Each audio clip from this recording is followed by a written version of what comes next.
MashaAllah, in my following, Hanafi, Shafi, Hanbali, Maliki, all types of people, Muslims coming and non-Muslims coming, and no problem at all whatsoever, until when we had the first peace conference 2007. When the banner became bigger, and a question was asked to me regarding Yazeed, may Allah have mercy. And I said, may Allah have mercy on him. When I said that, in the answer, I won't go to the details, may Allah have mercy on him, I said to Yazeed, conference went very fine. Few days later from Pakistan, the Shias of Pakistan, no, how did he say Yazeed, Rahimullah, may Allah have mercy, big controversy. Before that, Shias used to call me to give talks because I was on comparative religion. That was the first controversy. I stuck and I gave references from all the scriptures and everything. Second controversy that happened was in 2008 when we did the Peace Conference Urdu. When we called Urdu speakers from different groups, from different sects on same platform. And they tried to stop the conference. And that was a time in my life when I thought the earth is taken away from my feet. Such a big conference, it will be stopped. It was a small problem that time, but that time I thought it was a big problem. What to do? I went to my cabin, prayed to Allah subhanahu wa ta'ala. Next day, the Home Minister interferes. His son, being a Hindu, he comes and touches my feet. I said, this is not allowed. And the conference goes on, to cut the story short. Third controversy in 2010. In 2010, I had been to UK in 2009. And in UK, when I went in 2009, the head of the counter-terrorism department, Charles Farr, he approached me and said, you are very popular. We want you to help us to reach those Muslims who we cannot reach. So I told him, I will help you in two conditions. Number one, you should not ask me to do anything against Quran and Sunnah. Number two, I don't want your money. He agreed. The UK government wanted my help to reach those Muslims who they could not reach because of the popularity of Peace TV. In 2010, the government changes. From Labour Party, you have the Conservative. Because the new government comes, Theresa May, at that time she was the Home Secretary, later she became the Prime Minister. She didn't know me. She said, who is the most popular Muslim speaker in UK? They said, Zakir Naik. Banned him. We cannot. He has not done anything wrong. Banned him. Find something in his speech which he spoke against UK. He hasn't spoken against UK. Find something in his speech which is illegal. Nothing illegal. Okay, go to CIA, ask them. CIA said, we have nothing against Dr. Zakir Naik. I said, yet I want to ban him. They said, if you ban him, he will go to the court. She said, I will handle the judges. And she excluded me. The only country officially to exclude me in 2010 was Theresa May. 3 weeks she came to power. She didn't know me, but because I was a popular Muslim, then I realized there are two problems, major problems in Dawah. Number one, amongst the Muslims, there are sects who fight against each other. Biggest problem. Number two, in the political arena, the politician non-Muslim, to get his vote bank, he will attack the Muslim dies. So these two are the major problems for Dawah. Number one is Muslims having sects among themselves. Allah says in the Quran in Surah Imran chapter 3 verse 103, وَاتَصِمُوا بِحَبْلِ اللَّهِ جَمِيعًا وَلَا تَفَرَّقُوا. Hold to the rope of Allah strongly and be not divided. If we Muslims are united, inshallah, no one can interfere with us. And I had a formula to unite the Muslims, but time is short. I cannot touch on that. So I was shocked. The head of the counter-terrorism department wants my help and now they want to ban me. So they banned me and my lawyers say, oh, we'll fight the case, we'll win 99.9%. One of my fans, we had the best of lawyer. He tells me that we will have the best of lawyer, but we will not win, we will lose. We spent more than £1 million only in fighting the government. We lost the case, but we won the battle. Our organization was safe. And we went to Supreme Court, we went to the European Court. That was the first experience of political interference. In 2012, one of my staff, he uploaded a video without checking on my Facebook, in which it was my speech but altered. There was laughter in between, so it gave a wrong picture. That was towards the end of 2012. And I was supposed to come for a lecture tour to Malaysia. It was Ganesh Chaturthi, just maybe a month before that. And there was no problem in India, but some Hindus from Malaysia, they took that clip and made it viral and started complaining. And they told people in India, the first time any non-Muslim objected to my talk was in 2012. Why? In 2007 it was Muslims because from Pakistan Shias complained. In 2012 it was Hindus from Malaysia, some organization. They complained to Hindu organization in India, and there was big, massive protest, first time.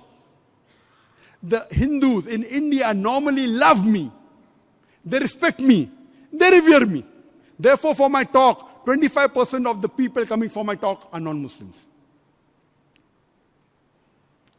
So from 1988 to 2012, there was no problem at all.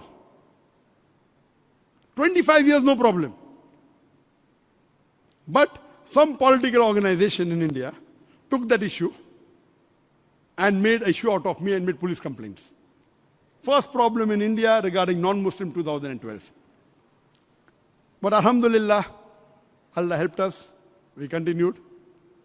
Then in 2014, in India, the BJP government, you may be aware, it's an anti-Islamic party, it's a Hindu fanatic political party, they came to power.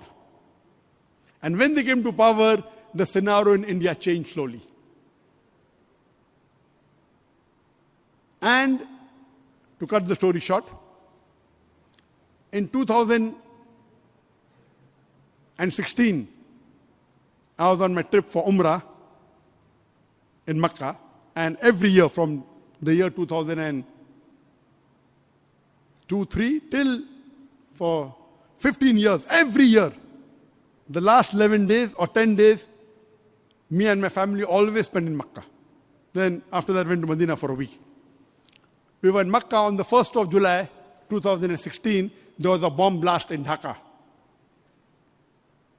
And a newspaper by the name of Star said one of the terrorists, he was a fan of Dr. Zakir Naik on the Facebook.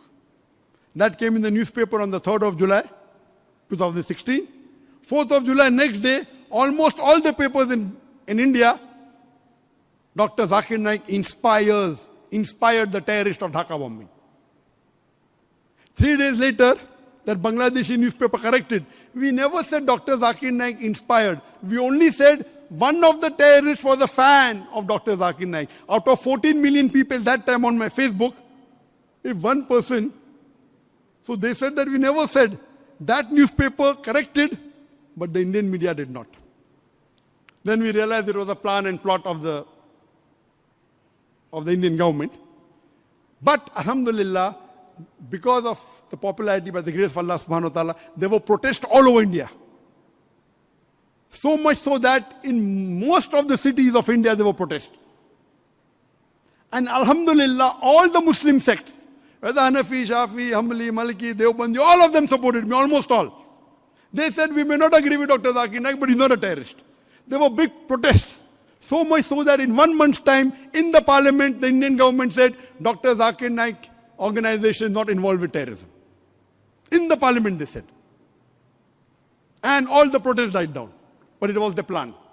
When the protests died down, they made a new issue in November about the Muslim personal law. When all the Muslims got together, in between that, on the 17th of November 2016, the Indian government bans my organization. I was outside India. I wanted to come back, do a press conference. They didn't allow me. So I was already outside India. Not that I ran away from India. And they banned the organization for 5 years. At that time, because the Muslims were involved in the Muslim personal law issue, there was no protest, hardly any, and it was their planning. After that, mashallah, I never imagined the red carpet treatment I got from the other countries in the world. I got offers from about 12 to 15 countries. Come and stay here, come and stay here. We'll give you this, we'll give you that. I did my survey. Previously, I traveled as a lecturer, not knowing the ins and out. I took time and I found, according to me, the best country today, if a Muslim has to live, according to me, it is Malaysia.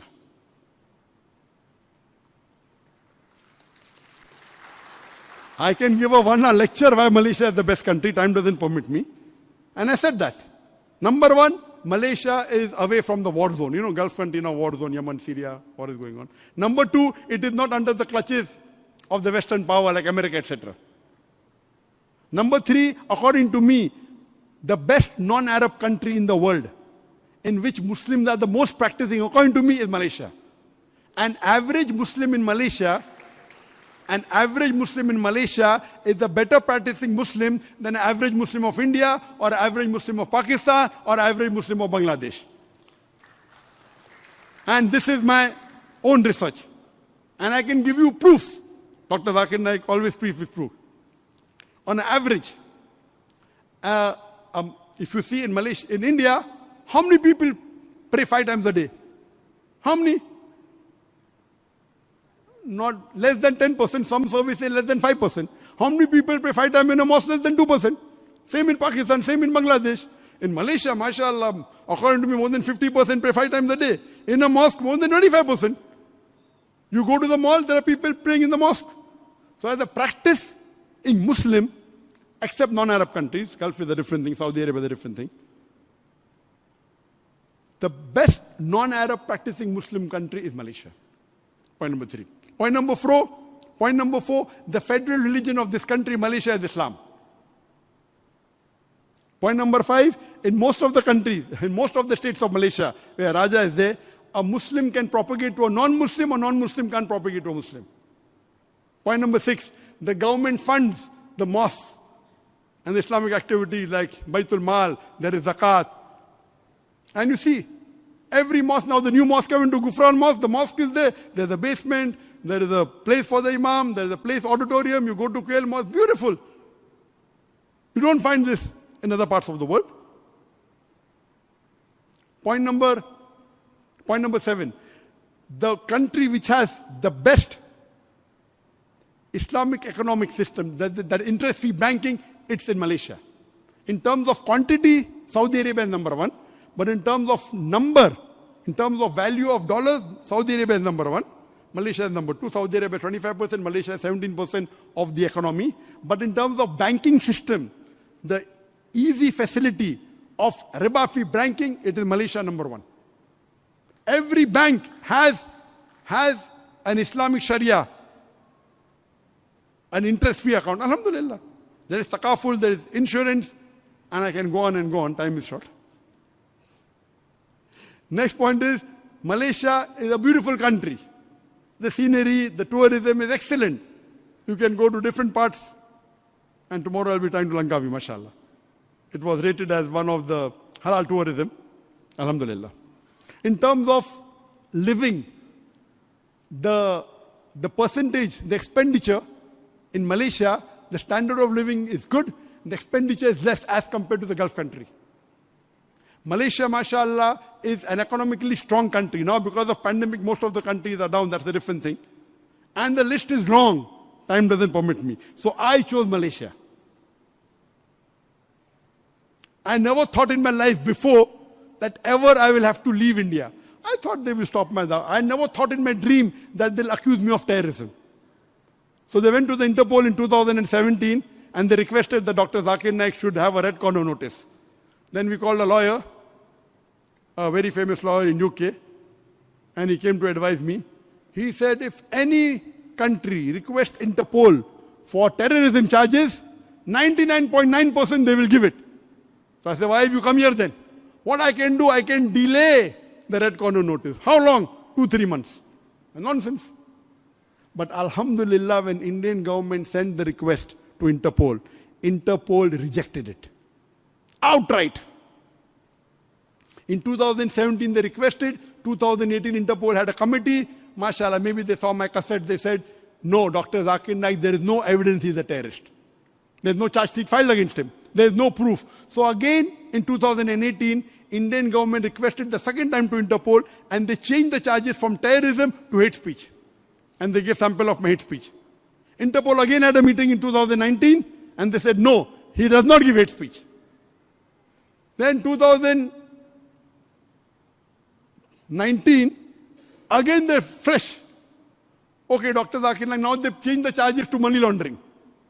Oh, he's collecting money, he'll do money laundering. What a beautiful reply Interpol gives in 2020-21, 11 months ago. In February, they write, Dr. Zakir Naik, there is no proof at all he's doing money laundering. If he collects, he has a right, he's following the law of the country where he's collecting. Never do we collect illegally. And it was a slap on the Indian government. There is not a single court in the world which has put any verdict against me. In 2018, when the NIA and the ED, they attached my property, we went to the court. The head of the tribunal, Dr. Manmohan Singh, fortunately, he had seen my videos. He said, I have seen Dr. Zakir Naik's video. Give me one evidence, any one lecture of his, in context, where he supports terrorism, I will attach all his properties. Imagine a Sikh, a non-Muslim. He is saying, the judge is telling the lawyer, I have seen Dr. Zakir Naik's video cassettes. Show me any one lecture of his, in context, where he has promoted terrorism, I will attach all his property, and there was a stay. So by law, by court of law, I have not been convicted at all. Yes, because I did not go back for the case, there are arrest warrants against me, but not a single court has convicted me anywhere, nowhere in the world. And Indian government tried the level best with many countries to get me back, including Malaysia. Alhamdulillah, Malaysia has been strong. The government kept on changing. All the government supported me because they knew the truth. They supported the truth. That's the reason I said that Malaysia, mashallah, is a strong country. And mashallah, they do not bend down to pressures of the international. Though the relationship of India and Malaysia is good, but alhamdulillah.